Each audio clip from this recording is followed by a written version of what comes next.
Vaya por delante que en este momento no pretendo defender una postura personal. Yo tendré una opinión determinada sobre la eutanasia o la contraria, pero creo que es más provechoso presentar simplemente algunos argumentos que puedan tener su base en la Constitución. De ahí que el título de la ponencia sea ¿qué dice la Constitución sobre la eutanasia? Una primera respuesta, quizás la más inmediata, pudiera ser nada. La Constitución no dice nada acerca de la eutanasia. Y efectivamente, si abrimos el texto constitucional, no encontramos por ningún lado el término eutanasia ni nada que se le parezca. Auxilio al suicidio, ayuda a morir, suicidio asistido o cosas similares. Una respuesta así me parece una mala respuesta. En primer lugar, porque si eso fuera así, yo tendría que poner fin a esta ponencia y faltaría al compromiso adquirido con el profesor Suárez de seguir hablando 29 minutos más. Pero en segundo lugar, porque no creo que sea cierto que la eutanasia no diga nada, perdón, que la Constitución no diga nada acerca de la eutanasia. Si es verdad que no dice nada directamente, como acabamos de indicar, no aparece el término eutanasia por ningún lado. Pero creo que sí dice algunas cosas, digamos, de manera indirecta o de manera tácita. Cosas importantes. Para empezar, la Constitución se presenta como Constitución. Y dirán ustedes, vaya obviedad. Es una obviedad, pero tiene su importancia. Significa que cualquier propuesta que hagamos en este debate sobre la eutanasia, solo podemos pretender que sea válida si es compatible con alguna de las interpretaciones razonables que se puedan hacer de la Constitución. Es decir, la Constitución se nos aparece como norma suprema a la que están subordinadas todas las normas del ordenamiento jurídico y como, digámoslo así, criterio supremo al que tenemos que referir todas las propuestas o cualquier propuesta que podamos hacer. En segundo lugar, aunque no aparece el término eutanasia por ningún lado, sí aparece en numerosas ocasiones en la Constitución el término derecho, derecho con minúscula, derecho subjetivo.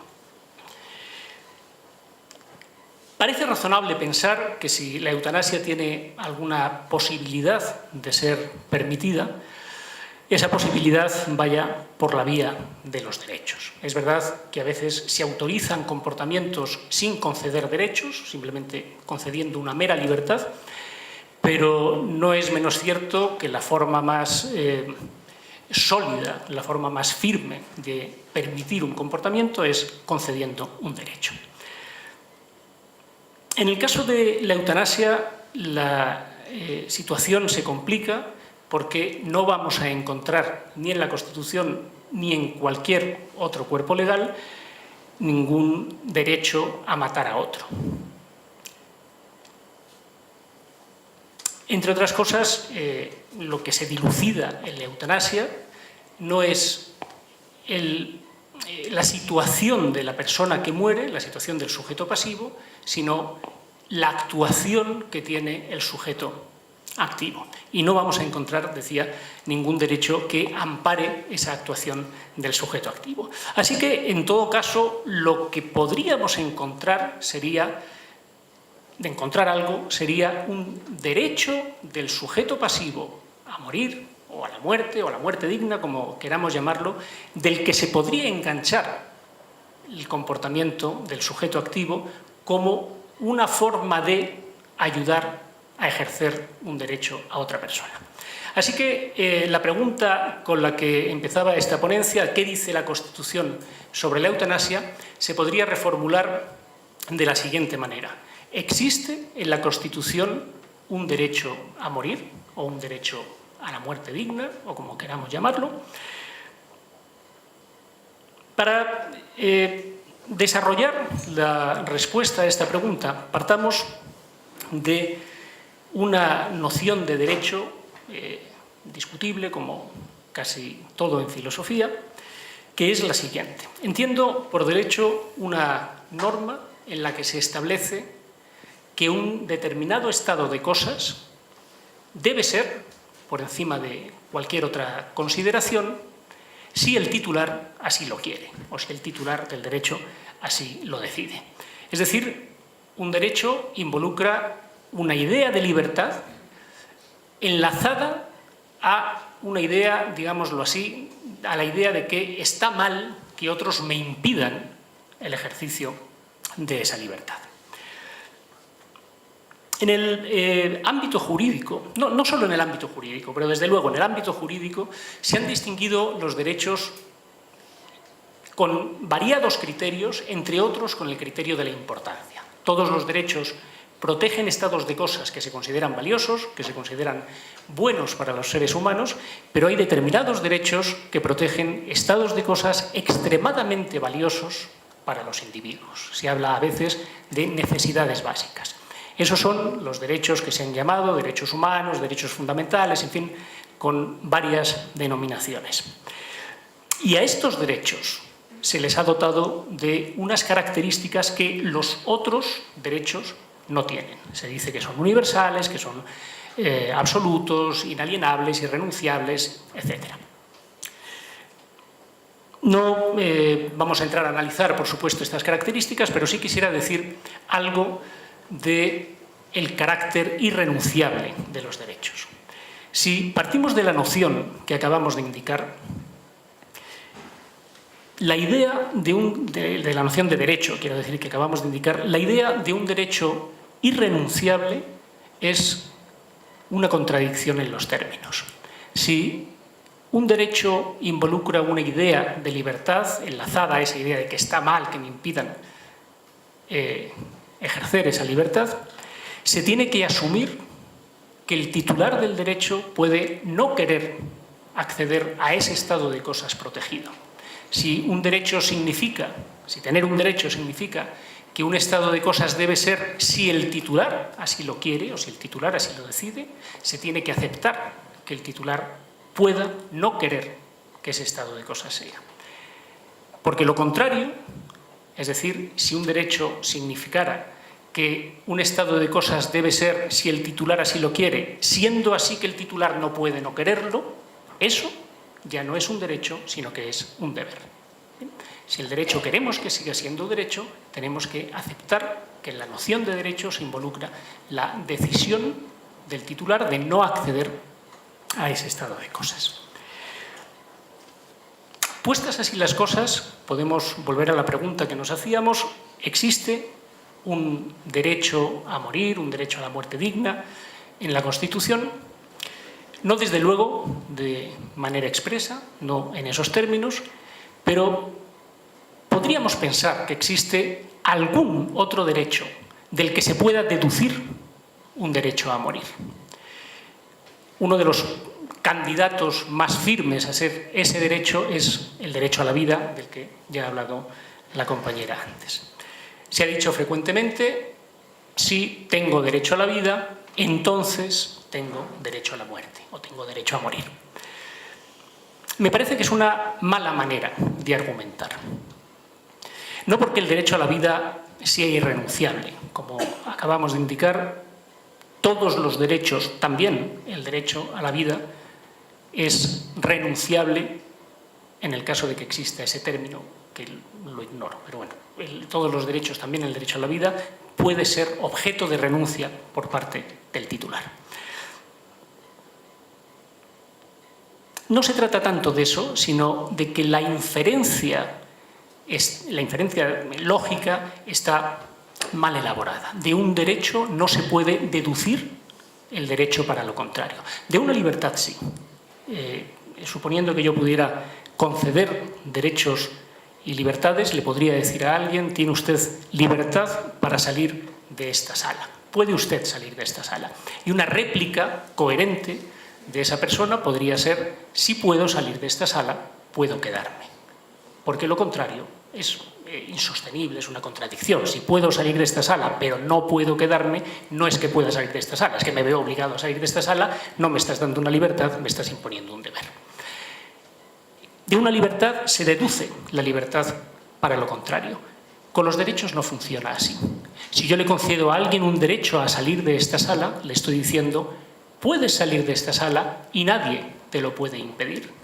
Y no es una réplica coherente que esa persona diga, si puedo salir de esta sala y nadie me lo puede impedir, entonces puedo quedarme y tampoco me lo puede impedir nadie. Porque esa idea de tampoco me lo puede impedir nadie no se deduce de ningún lado. Digamos, es añadida y no es inferida del derecho que yo le acabo de conceder. Así pues, de un derecho a salir, lo único que se deduce es una libertad para quedarse. De un derecho a X, lo único que se deduce es una libertad para no X. De un derecho a la vida, lo único que se deduce es una libertad para morir. Es verdad que la permisión de la eutanasia se podría entroncar o fundamentar con base en una libertad, pero me parece que la idea de la libertad es una idea más débil que la idea del derecho. Si eso es así, digamos, dejando el derecho a la vida a un lado, podríamos preguntarnos si existe algún otro derecho del que se pueda deducir un derecho a morir, o un derecho a la muerte, o un derecho a la muerte digna. Desde mi punto de vista, existe tal derecho. Ese derecho es el derecho a la libertad de conciencia que aparece en el artículo 19.6 de la Constitución, que dice: la Constitución asegura a todas las personas la libertad de conciencia, la manifestación de todas las creencias y el ejercicio libre de todos los cultos. En otras constituciones, como la española, por ejemplo, que conozco mejor por razones obvias, se habla de la libertad ideológica. Se dice en el artículo 16, se garantiza la libertad ideológica, religiosa y de culto. Ha habido todo un debate doctrinal interesante sobre qué pueda significar el adjetivo ideológica o el sustantivo ideología. Una de las posturas que me parece más extendidas es aquella según la cual por ideológica o por ideología hay que entender el conjunto de ideas que pueda tener una persona. Quizás dejando a un lado las ideas religiosas que tendrían buena cabida en el siguiente adjetivo: se garantiza un derecho a la libertad ideológica, religiosa y de culto. Pero dejando a un lado esas ideas religiosas, el resto de las ideas cabrían en el adjetivo ideológica. Se entiende que si se hubiera querido restringir, si hubiera hecho así, si hubiera dicho, qué sé yo, la libertad ideológica salvo la ideología política o cosas parecidas, cuando no se ha hecho así, se entiende que se le ha querido dar la máxima amplitud. Decíamos, en el caso chileno no aparece el sustantivo ideología o el adjetivo ideológica, aparece la libertad de conciencia. Una posible interpretación de este término, del término conciencia, una interpretación amplia, podría equipararlo al término ideología o ideológica, del que acabamos de hablar. Por conciencia se podría entender el conjunto general, amplio, de los conocimientos o de las ideas que pueda tener una persona. Y se podría echar mano del diccionario de la Real Academia, que entre los varios sentidos que da de conciencia, leo solo algunos, habla de un sentido moral, conocimiento del bien y del mal, habla de un sentido general, conocimiento claro y reflexivo, conocimiento espontáneo más o menos vago de la realidad, habla de un sentido filosófico, actividad mental que permite sentirse presente en el mundo y en la realidad. En fin, podríamos interpretar que la palabra conciencia que el sentido de la palabra conciencia es poco más o menos equivalente al sentido de la palabra ideológica o ideología. Cabe, no obstante, una interpretación más estricta. Podemos entender que por conciencia se está haciendo referencia solo a las ideas religiosas. Podemos entender que nos movemos solo en el ámbito religioso y podríamos argumentar que al lado de la libertad de conciencia se habla de la manifestación de todas las creencias, del ejercicio libre de todos los cultos. Incluso se podría echar mano del mismo diccionario de la Real Academia que define la libertad de conciencia como la facultad de profesar cualquier religión sin ser inquietado por la autoridad pública. El debate sobre cuál sería el sentido más apropiado, en fin, no deja de ser interesante, pero para lo que nos preocupa ahora me parece que es, digamos, innecesario. Porque la idea sobre la muerte propia, la idea de qué función cumplimos en esta vida, cuándo es más adecuado dejar de vivir, por qué razones y demás, esa idea puede concebirse como una de las tantas ideas que pueda tener una persona, interpretación amplia, o, en el caso de la interpretación estricta, podríamos pensar que es una idea que forma parte o que puede formar parte de un pensamiento religioso o de una religión. Quiero decir con esto que, sea cual sea la interpretación que hagamos del término conciencia, me parece que la idea de la muerte propia tiene buen acomodo en este artículo.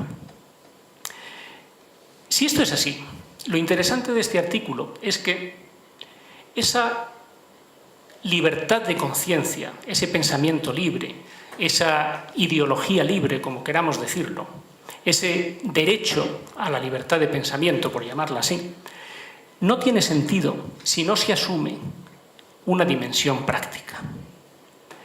Quiero decir, dado que la conciencia, el pensamiento, las ideas no son controlables por el poder, no son fiscalizables, que el poder me conceda un derecho a pensar libremente y me diga que puedo pensar lo que quiera sin ser controlado por ello, no tiene ningún sentido, porque eso ya lo hago, le guste o no le guste al poder. Es verdad que hay, en fin, formas de adoctrinamiento, lavado de cerebro, como queramos, pero a fin de cuentas el pensamiento es un espacio en el que el poder no puede entrar. Luego, si le queremos dar algún contenido a esa norma, si no queremos que sea una norma vacía por innecesaria, si no queremos que sea, déjenme decirlo así, una ridiculez jurídica, si queremos que tenga sentido eso, tenemos que entender que detrás de esa libertad de pensamiento que se dice querer proteger, lo que está es la libertad para llevar esos pensamientos a la práctica. Es decir, la libertad de pensar libremente y de poner en práctica esos pensamientos, no de expresarlos, que eso ya se protege en el artículo 19.12, cuando habla de la libertad de emitir opinión en cualquier forma y por cualquier medio. No la libertad de decir, sino la libertad de hacer, o el derecho de hacer aquello que pienso. Claro que uno no puede hacer todo lo que se le pasa por la cabeza, en fin, qué sé yo, violar niños, traficar con drogas, asesinar a los demás y demás. Pero lo importante es que son estas limitaciones las que tienen que justificarse porque partimos de la idea de que tenemos ese derecho a la libertad de pensamiento. O si quieren decirlo de otra forma, es el Código Penal el que se tiene que justificar frente a la Constitución y no la Constitución frente al Código Penal. Esta idea de que no todo se puede hacer es la que aparece inmediatamente después en este artículo 19.6, cuando, tras decir se asegura la libertad de conciencia, la manifestación de todas las creencias y el ejercicio libre de todos los cultos, dice que no se opongan a la moral, a las buenas costumbres o al orden público. Aceptando que estas tres indicaciones valen también para la libertad de conciencia, que sería discutible, pero aceptando que eso es así, me parece que ninguna de las tres digamos, se puede arguir para limitar esta idea acerca de la muerte propia. Las dos primeras, la moral y las buenas costumbres, me parece que son muy discutibles. quizá la única que merece cierta consideración sería la del orden público. En el caso de la moral, en fin, desde hace 2500 años, por poner una cifra más o menos discrecional, seguimos a vueltas con qué será lo bueno, qué deberes tenemos, qué es lo prohibido, etcétera, etcétera. Parece que ese debate moral no está cerrado ni tiene trazas de cerrarse. Si eso es así, si en el ámbito moral no hemos llegado a una conclusión definitiva, ¿cómo se puede decir que la validez jurídica de un comportamiento se hace depender de lo que diga la moral como si solo hubiera una? Y hablábamos también un momento antes de las sociedades pluralistas y abiertas como la actual, donde hay distintas visiones, distintos enfoques. ¿Cómo se puede aludir a la moral como si fuera algo que todo el mundo conoce, cuando lo cierto es que seguimos en este debate y que no parece que se vaya a cerrar próximamente? No quiero decir con esto que a través del derecho nos impongan ideas morales. De hecho, se imponen ideas morales. Lo que quiero decir es que no se pueden imponer ideas morales con la fórmula tan imprecisa como lo que vaya contra la moral no vale, por decirlo de algún modo, porque eso no significa nada. ¿La moral de quién? ¿La del juez, la del fiscal, la del abogado, la del agente que actúa, la de la sociedad, siendo así que no hay una moral en la sociedad? Y en el caso de las buenas costumbres nos vemos en las mismas. ¿Qué buenas costumbres? ¿Echaremos mano del manual de Carreño para ver lo que vale y no vale jurídicamente?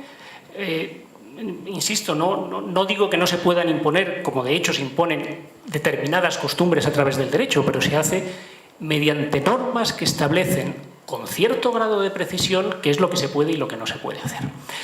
Así que, dejando esto de lado y atendiendo la cuestión del orden público, que también es una noción imprecisa, aceptemos que cuando hablamos de orden público hacemos referencia a un buen funcionamiento de las instituciones, de las normas, que produce un estado de armonía, de tranquilidad, de paz social, donde los funcionarios cumplen con su deber en términos generales, los individuos cumplen con las normas, cuando no cumplen las sanciones se imponen de manera eficaz y, digamos, los ciudadanos viven con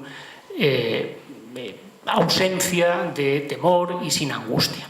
Es fácil ver que los delitos como el asesinato, la estafa, la violación afectan al orden público porque producen angustia, y si los asesinos no fueran perseguidos, es evidente que muchos tendrían miedo de ser la próxima víctima. En el caso de la idea sobre la muerte propia, se me hace difícil ver cómo se puede argumentar que el que otro decida morir a mí me puede producir pena, pero me va a producir angustia o temor porque pueda pensar que yo lo voy a decidir después si resulta que no quiero decidirlo. No digo que no se pueda argumentar de alguna forma, digo que me parece muy difícil llegar a la conclusión de que la idea sobre la muerte propia afecta al orden público. Ahora bien, como hemos dicho, lo que se dilucida en la eutanasia no es la muerte del sujeto pasivo, sino el comportamiento del sujeto activo. Podemos pensar que ese comportamiento del sujeto activo pueda ser limitado de alguna forma. Por ejemplo, haciendo referencia al orden público, podría ser. Yo insisto que no me parece fácil que el asesino ande suelto sí me puede producir, o que el estafador o que el violador ande suelto sí me puede producir angustia, porque puedo pensar que si no se le castiga yo puedo ser la siguiente víctima. Pero que alguien decida morir y que otro le ayude a hacerlo, no sé si me produciría angustia cuando yo no le voy a pedir a nadie morir. No sé si eso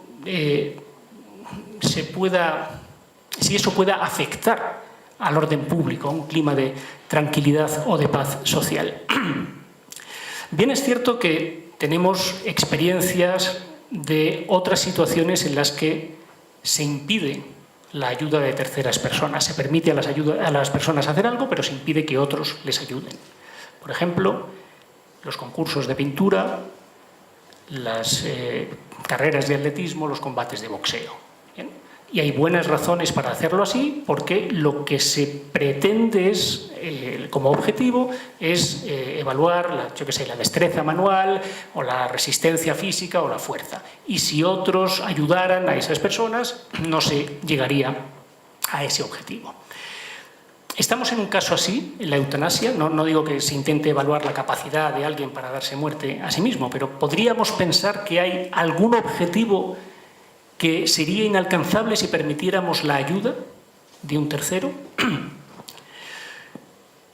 Podríamos pensar que el objetivo de mantener con firmeza el respeto por la vida ajena, como decía mi colega anteriormente, que ese objetivo sería inalcanzable si permitiéramos la ayuda de terceras personas, del sujeto activo. Me parece que es un argumento que es digno de ser tenido en cuenta, pero habría que añadir también que ese objetivo lo hemos declarado inalcanzable con toda tranquilidad desde hace mucho tiempo.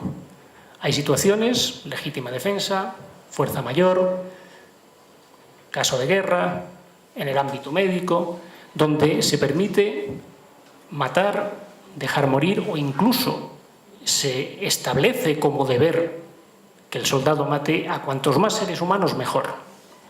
Luego, el respeto, ese principio de respeto por la vida, parece que lo diluimos en algunas situaciones. Y la pregunta es, en el caso de la eutanasia, ¿estamos ante una de estas situaciones en las que se puede diluir, se puede difuminar el respeto por la vida de otros? Desde luego hay riesgos, los hay también para la legítima defensa. Podríamos haber pensado que si se aceptan los requisitos de legítima defensa, poco a poco se irá abriendo la mano y al final todo será legítima defensa. Bueno, eso no ha ocurrido.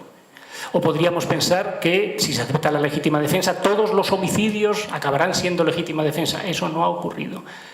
O podríamos pensar que el soldado que vuelve del frente con su respeto por la vida ya diluido se dedicará a matar a diestro y siniestro. No ocurre esto.